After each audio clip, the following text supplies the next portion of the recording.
lawmaker expresses support for President Bongbong Marcos' call to grant amnesty to rebel returnees as a step to end armed struggles and deception among Filipinos. Jade Calabroso reports. A congressman declared support for the proposal of granting amnesty to rebels who will return to the fold of the government. This is in line with President Bongbong Marcos' announcement during his second State of the Nation address that he will issue a proclamation granting amnesty to rebel returnees. According to Deputy Majority Leader and Tingog Partylist Congressman Jude Asidre, this shows the president's determination to end the decades-long insurgency in the Philippines. Honestly, I was, when I first heard it, narinig ko yun, I was actually surprised, no? And pleasantly surprised with the President. It shows his determination talaga na matapos na ang problema natin sa insurgency, and it shows the right attitude, no, with regards to peace building. Under Section 19, Article 7 of the 1987 Constitution, the President has the authority to grant amnesty with the concurrence of a majority of all the members of Congress. Fidel V. Ramos was the first president to grant amnesty to rebels when he issued Proclamation No. 347 in March 1994. Meanwhile, former President Rodrigo Duterte issued 4 proclamations in 2021, granting amnesty to members of the Communist Movement, Moro National Liberation Front, and Moro Islamic Liberation Front. Meanwhile, Congressman Asidre vehemently condemns all forms of violence perpetrated by the CPP, NPA, NDF. We always condemn violence in all its forms. Well, the CCP-NPA, of course, kung magpatuloy yung pamamaraan nila, para sa akin, Jade, walang justification for violence in any form. The lawmaker also supports the National Task Force to End Local Communist Armed Conflict, or NTF-LCAC, in achieving peace and development in rural areas. What we're happy with the NTF-LCAC, no, is that we are able to present a pro-development approach in solving the insurgency problem. Hindi naman sa lahat ng pagkakataon, bala rin ang katapat ng bala. Nakikita natin kahirapan, pag nawala ho ang kahirapan, pag nabawasan ang kahirapan, naipabot natin ang serbisyo ng gobyerno. Siyang ginagawa ng LCAC, no? Malaking bagay po yun, hindi lang sa pansamantalang kapayapaan, kundi sa pangmatagalang pag-unlad ng ating mga kanayunan, which we fully support.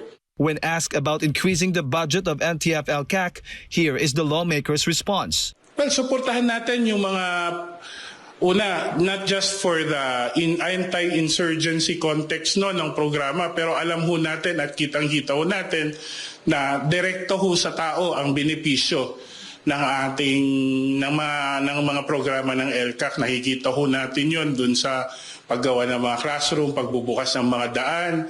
At ang epektong maganda ho sa LCAC at kaya tayo susuporta doon is yung long-term talaga na solusyon na binibigay nito. Hindi lang yung pangsamantalang nawala yung insurgency, kundi yung mga nasa ugat mismo ng insurgency ina-address ho natin. Based on the data from the government's Anti-Communist Task Force, it is estimated that almost 36,000 former rebels have returned to the government. For God and my beloved Philippines, this has been Jade Calabroso, SMNA News.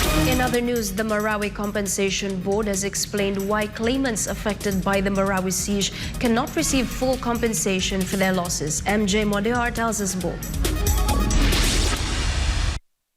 Kasalukuyan na tayo nagpoproseso ng tulong pinansyal para sa mga biktima ng Marawi siege upang sila ay makapagsimula muli.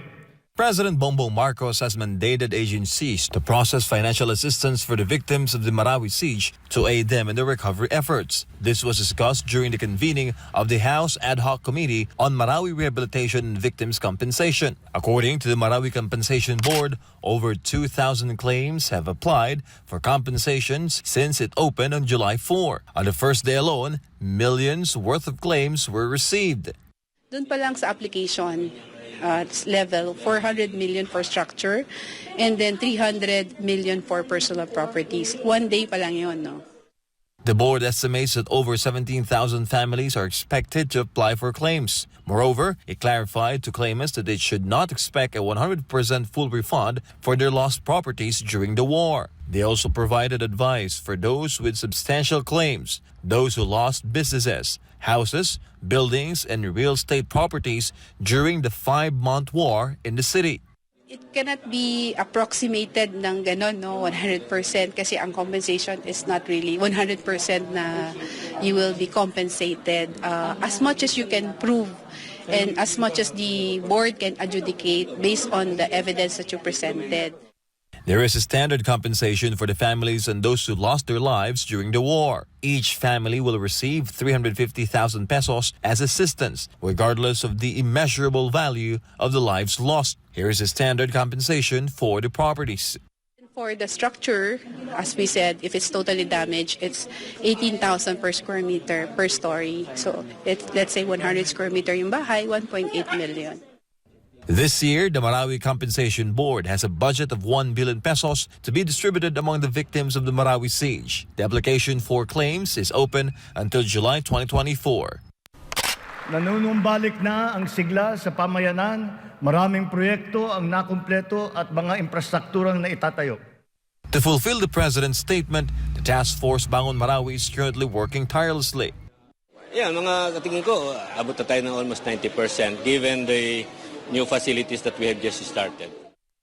However, for the local government, the Marawi rehabilitation is far from reality. The initial plan for turnover to the local government unit in December 2022 has been delayed again due to numerous unfinished projects. The lack of a water system in Marawi remains the biggest obstacle. Local officials are hopeful that they can complete the rehabilitation of their city as soon as possible. And this is not forgotten by President Marcos Jr.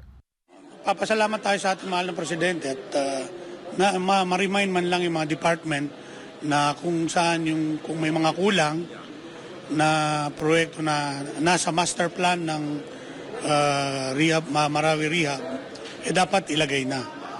So nagkakaroon tayo ngayon ng pag-uusap with the Armed Forces of the Philippines, the Governor and the Mayor and of course the Task Force Bangon Marawi. With that, local officials concerning the Marawi rehabilitation are hoping that a bigger budget will be allotted for the rehab next year. For Ganamabulog Philippines, MJ Mondihar, SMNI News.